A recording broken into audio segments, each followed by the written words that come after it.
నమస్తే, welcome to Andhraprabha. నేను శిశిర.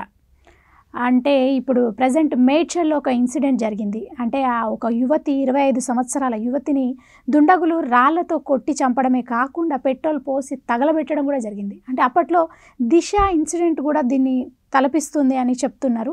అంటే అసలు ఈ ఇన్సిడెంట్కి అంటే కారణాలు ఏంటి, అసలు ఏం జరుగుతుంది, ఏంది అసలు అని మనం అడిగి తెలుసుకుందాం.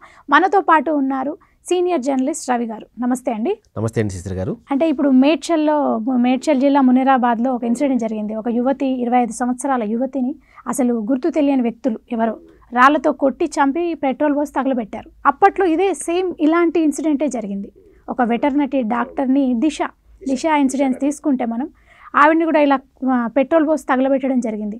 అసలు ఇలాంటి ఇన్సిడెంట్ అంటే ఈ రీజన్ ఏంటి అంటారు? మన హైదరాబాద్లో ఇలాంటి ఇన్సిడెంట్లు చాలా జరుగుతున్నాయి, అంటే చాలా బయటికి రావట్లేదు. కానీ ఇప్పుడు ఈ ఇన్సిడెంట్ బయటకు వచ్చింది. ఎందుకంటే పెట్రోల్ పోసి తగలబెట్టడం అనేది చాలా దారుణమైన హత్య. అది అంటే మీరేమంటారు ఈ విషయం పైన? హైదరాబాద్ లాంటి మహానగరంలో ఎంత మంచి ఉందో అంత చెడు కూడా ఉంటుందండి. అయితే మనం ఎప్పుడూ మంచినే చూడాలి, చెడుని తక్కువ చూడాలి. కానీ ఒక్కోసారి ఇలాంటి సంఘటనలు చూసినప్పుడు మాత్రం అసలు దీని విషయంలో మాత్రం పోలీసులు ఇంకా చాలా కఠినంగా ఉండాలేమో అనిపిస్తుంది. ఎందుకంటే ఇప్పుడు ఒక యువతని, ఇప్పుడు మనకి ఇచ్చిన రిపోర్ట్ ప్రకారం పోలీసులు చెప్పిన దాని ప్రకారం ఒక అమ్మాయిని, ఆ అమ్మాయికి పెళ్ళైందని కూడా భావిస్తున్నారు. అంటే పోలీసులు అంచనా ప్రకారం 25 సంవత్సరాలు కూడా ఉండొచ్చు, 25 నుంచి 30 ఏళ్ళ లోపు ఉంటుందంట ఆ అమ్మాయి వయసు. ఆ అమ్మాయిని నిర్మానుష్య ప్రాంతానికి తీసుకెళ్ళి, అంటే రేప్ జరిగిందో లేదో ఇంకా అఫీషియల్గా కన్ఫర్మ్ చేయలేదు వాళ్ళు, ఆమెనైతే చంపేశారు. బండరాళ్లతో ముఖం అంతా పచ్చగా కొట్టేసి ఆ తర్వాత మళ్ళీ ఎక్కడ గుర్తుపడతారని చెప్పి మొత్తం బాడీ అంతా పెట్రోల్ పోసి, ముఖం మీద మరీ పెట్రోల్ ఎక్కువ పోసి, అంటే గుర్తుపట్టకుండా అసలు ఫేస్ అనేది ఐడెంటిటీ కాకుండా తగలబెట్టేశారు. సో తెల్లవారుజామును చూసి లేస్తే అక్కడ చూసిన వాళ్ళు ప్రత్యక్ష సాక్షులు చూసి పోలీసులు కంప్లైంట్ ఇస్తే పోలీసులు వచ్చి ఆ కేసును ఎంక్వైరీ చేయడం మొదలుపెట్టారు. అలా విషయం ప్రపంచానికి బయటకు వచ్చింది. కానీ సో అది ఇలా జరిగిన వాటం చాలా బాధాకరం. కానీ ఎందుకు ఇలా జరుగుతున్నాయి అనేది ఇప్పుడు మనం ఆలోచించుకోవాలి. సో సోషల్ మీడియాలో కొన్ని వార్తలు చూసినా కానీ సో అది ఎందుకు అలా వెళ్తున్నారో కొంచెం యువకులు కానీ పెడదారిని పట్టడం, ఇంట్లో వాళ్ళు చెప్పేవాళ్ళు, సోషల్ మీడియా వచ్చిన తర్వాత ఇలాంటి అకృత్యాలు మరీ ఎక్కువైపోయినాయండి. సో గతంతో పోలిస్తే ఇప్పుడు ఇలాంటి అకృత్యాలు చాలా ఎక్కువైపోయినాయండి. సో అప్పటికి దిశ ఘటన తర్వాత పోలీసులు ఇలాంటి అకృత్యాలు చేసే వాళ్ళకి కఠిన శిక్ష విధిస్తామని డైరెక్ట్గానే చెప్పారు. అయినా కూడా ఇలాంటి సంఘటనలు జరగడం చాలా బాధాకరం.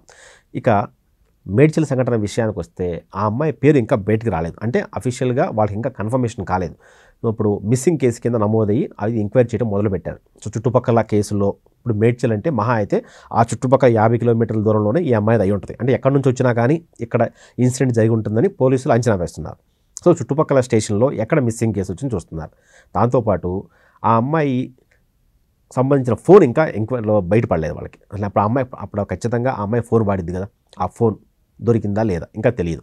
ఆ ఫోన్ దొరికితే దాదాపుగా సగం కేసు ఛేదించినట్టే. అంటే ఆ ప్లేస్లో ఇంకా ఏ వస్తువులు అంటే కొంత బంగారం ఉంది. అయితే ఆ అమ్మాయిని ఒక అమ్మాయి గుర్తుపెట్టాక ఆ అమ్మాయికి పెళ్ళిందని మాత్రం చెప్తున్నారు పోలీసులు. బహుశా కాలికి మెట్టలు ఉండటం వల్ల అది ఆ ఇండికేషన్స్ వల్ల వాళ్ళు గుర్తుపట్టి ఉండొచ్చు. అయితే ఇక్కడ పోలీసులకి ఈ ఎంక్వైరీలో వాళ్ళకి కీలకంగా లభించిన సమాచారం ఏంటంటే ఆ అమ్మాయికి 2 చేతులకి 2 ట్యాటూలు ఉన్నాయి. ఆ ట్యాటూల మీద 2 పేర్లు ఉన్నాయి. ఆ 2 పేర్లను బట్టి ఇప్పుడు ఈ ట్యాటూలు ఎవరు, ఈ పేర్లు ఎవరు, వీళ్ళు ఎక్కడ ఉన్నారు, ఇప్పుడు ఆ అమ్మాయి అక్కడికి ఇప్పుడు ఎవరన్నా చంపిన వాళ్ళు తీసుకొచ్చి పడేశారు కదా, పడేసి తగలబెట్టారు. అక్కడ వరకు ఎలా వచ్చారు?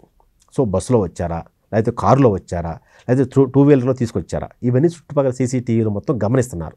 ఆ గమనించి ఎలా వచ్చింది, ఎక్కడి నుంచి వచ్చారు, ఇవన్నీ చూస్తున్నారు. నాకు తెలిసి ఇవాళ సాయంత్రానికో రేపటికో ఖచ్చితంగా నిందితులు పట్టుకుంటారు. సో పట్టుకోవటం, వాళ్ళకి ఎలాంటి శిక్ష వేస్తారు అనే విషయం పక్కన పెడితే ఇలాంటి సంఘటనలు హైదరాబాద్లో గతంలో జరిగింది. దిశ ఘటన మన అందరికీ తెలిసిందే. ఆ శంషాబాద్ ఎయిర్పోర్ట్ దగ్గర వెటర్నరీ డాక్టర్ని ఇంతే దారుణంగా చంపారు.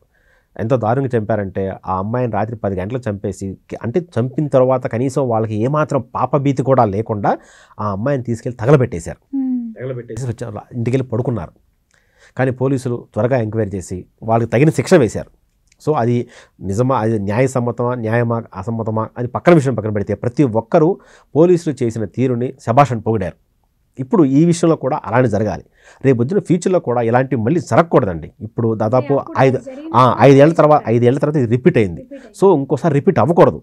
ఎందుకంటే దీనివల్ల ఏమవుతుందంటే హైదరాబాద్ బ్రాండ్ ఇమేజ్ దెబ్బతింటుంది.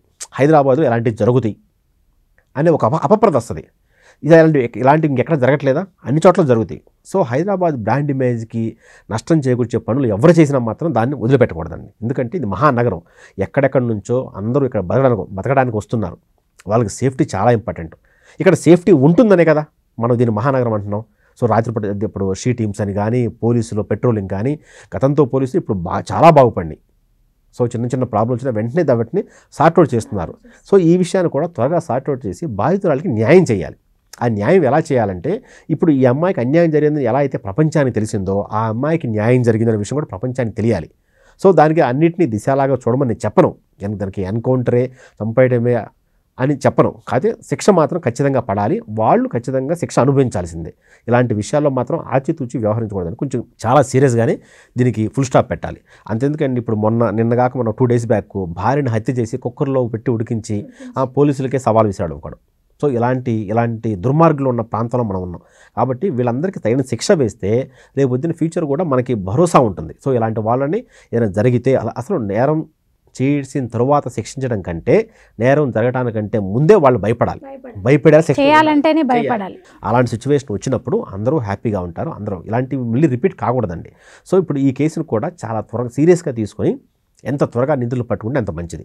ఈ విషయంలో దిశ ఘటనలాగే చేయమని ప్రపంచానికి చెప్పాల్సిన అవసరం లేదు. ఎందుకంటే సిచ్యువేషన్ మాత్రం ఆ పరిస్థితుల్లో ఆ అమ్మాయిని అంత దారుణంగా చంపిన వాళ్ళు మాత్రం ఖచ్చితంగా వదలకూడదు. వాళ్ళకి సరైన శిక్ష పడాల్సిందేనండి.